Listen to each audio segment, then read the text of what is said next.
Queen Elizabeth II passed away on September 8th of 2022, a woman who has represented Britain as well as the Commonwealth of Nations for 7 decades. She will be remembered fondly as a kind and moral ideal for future generations of the royals to emulate. It wasn't expected for her to become sovereign, although the circumstances surrounding the abdication of his uncle, Edward VIII, meant that her father would become the new sovereign as George VI, and therefore the crown would later be transferred to her.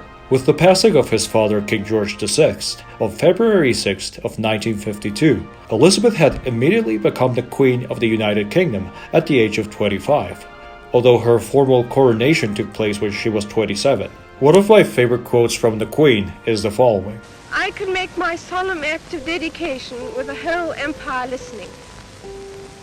I should like to make that dedication now. It is very simple.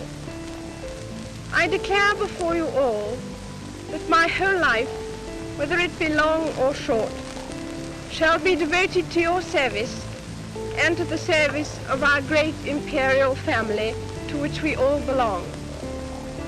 But I shall not have strength to carry out this resolution alone, unless you join in it with me, as I now invite you to do. I know that your support will be unfailingly given.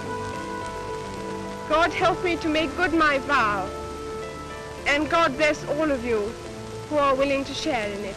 I'm pretty sure we could all agree that the Queen has indeed dedicated her entire life towards the duties as sovereign, even well into her 90s. Which is quite remarkable. Following a period of crumbling monarchies and empires, Queen Elizabeth was a symbol of youth and hope for the monarchy, which has indeed remained strong throughout the years. The Queen has been able to avoid controversy herself, and the British public has had an overall positive opinion regarding their monarchy, now that she has passed away at the age of 96. What happens now? Well, as you may already know, Charles is now automatically the new sovereign of the UK, as well as the Commonwealth realms, such as Canada, Australia, and New Zealand, for example. Charles's regnal name will remain King Charles III. I say this because whenever a monarch from the UK succeeds to the throne, there is the possibility for them to change their regnal name. One major example that I can think of was King George VI, who used to be known as Prince Albert, but of course later changed it to George VI. Monarchs used to do this because they may want to associate themselves with past rulers of their country, though I don't really see this practice continuing any further. Queen Elizabeth chose to keep her name after all. A lot of tiny things are gonna be changed. For example, the ER symbol that means Elizabeth Regina, which is plastered on a lot of things, would have to be changed. The national anthem of the UK will be changed as well. The former God Save the Queen will now become God Save the King. The changes in lyrics are minor, reflecting the male pronouns of Charles, of course.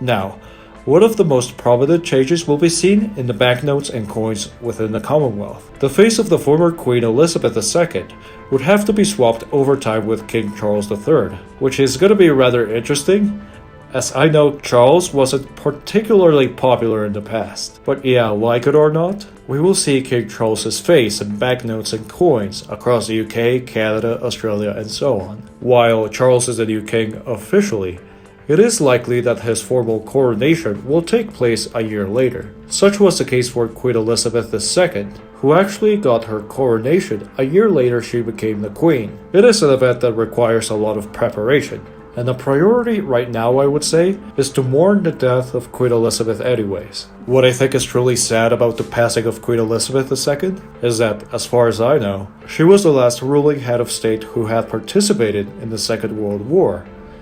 Let's all remember she was a mechanic back then. Of course, throughout her life, she has met numerous heads of state, as well as welcoming the Apollo 11 crew after their mission. She has lived through the Second World War, the reconstruction of Europe, the fall of the British Empire, as well as European empires in general, the Cold War, the era of the European Union, and COVID-19. While we could say that Queen Victoria was the face of the 1800s, it is safe to say that Queen Elizabeth II will be considered the face of the 20th century. Therefore, it is pretty sad to hear that our link to all of those historical events are now gone. She will be missed indeed. Let's wish for the new monarch, Charles III, a prosperous reign. Thank you for watching my video.